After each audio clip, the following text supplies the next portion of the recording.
प्रभूचा गौरव असो आत्ता आणि सदा सर्वदा. आत्ता आणि सदा सर्वदा प्रभूचा गौरव असो. भजलो अपने प्रभु का नाम, प्रभु का नाम, प्रभु का नाम. भजलो अपने प्रभु का नाम, प्रभु का नाम, प्रभु का नाम. ओ है स्वामी अंतरयामी, पावन उसका नाम, पावन उसका नाम, पावन उसका नाम. भजलो अपने पुत्र का नाम, यीशु का नाम, क्रिस्त का नाम. भजलो अपने पुत्र का नाम, यीशु का नाम, क्रिस्त का नाम.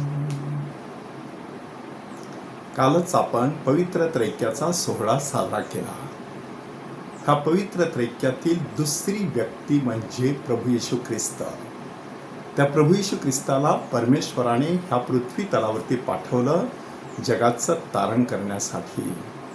दुर्दैवाने जगाचं तारण करायचं म्हणजे दुष्ट शक्तीला देखील शह द्यायचा.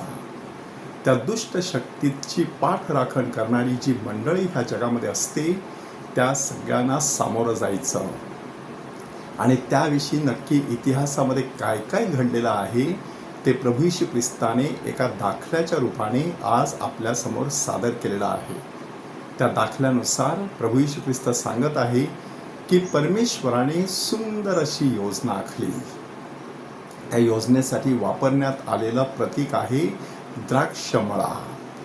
की तो द्राक्षमळा लावला, कुंड खणले, माळा बांधला आणि मळेकरांना तो दिला आणि आपण मात्र परदेशी निघून गेला. म्हणजे परमेश्वराने हे जग निर्माण केलं आणि तो स्वर्गामध्ये विराजमान झालेला आहे. आणि मग आपण तयार केलेल्या ह्या द्राक्षमळ्याला कोणती फळं आलेली आहेत, म्हणजे जगामध्ये कोणकोणत्या चांगल्या गोष्टी घडत आहेत ते पाहण्यासाठी परमेश्वराने वेगवेगळी माणसं ह्या जगात पाठवली. मोशेसारखे नेते, यहोशुवासारखे लोकांना पवित्र भूमीमध्ये घेऊन जाणारे, गिदोन, शमशोन सारखे शास्ते, यशया, इर्मया आणि यहेजकेल सारखे संदेष्टे, शौल, शलमोन, दावीद यांच्यासारखे राजे, असे कितीतरी लोक ह्या जगात परमेश्वराने पाठवले. परंतु दुर्दैवाने त्यांना देखील ह्या जगामध्ये प्रचंड असा विरोध झाला, त्रास सहन करावा लागला. आणि मग शेवटी परमेश्वराने आपला एकुलता एक पुत्र ह्या जगात पाठवला अशासाठी की जो कोणी त्याच्यावर विश्वास ठेवतो त्याचा नाश होऊ नये, तर त्याला सार्वकालिक जीवन प्राप्त व्हावे. परंतु दुर्दैवाने त्या प्रभू येशू ख्रिस्ताला देखील मानवजातीने क्रूसावरती खिळून ठार केलं. एवढा सगळा दाखला सांगितल्यानंतर प्रभू येशू ख्रिस्त एक महत्त्वाचं वाक्य मानतो की जे वाक्य आपल्याही जीवनात बऱ्याच वेळेला लागू पडत असताना दिसू शकतं.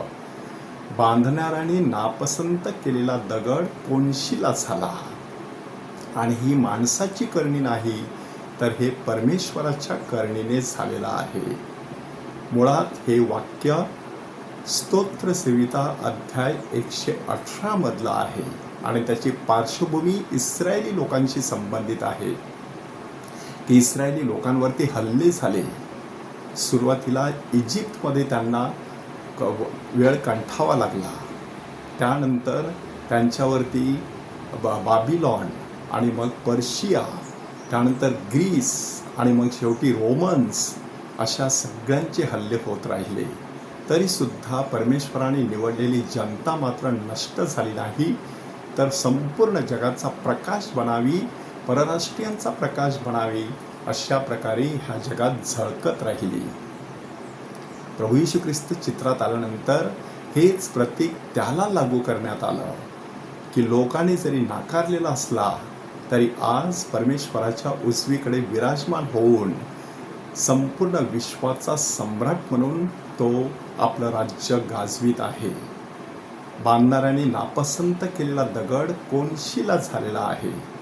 बऱ्याच वेळेला आपण नापसंत झाल्यासारखा अनुभव घेत असतो, नाकारलेपणाची भावना अनुभवत असतो.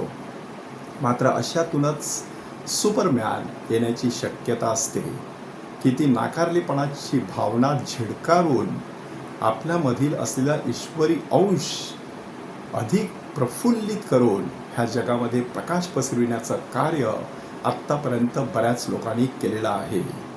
की आफ्रिकेमधील रेल्वेच्या गाडीतून बाहेर फेकण्यात आलेले मोहनदास करमचंद गांधी त्या क्षणाला महात्मा गांधी म्हणून संपूर्ण जगासमोर आले.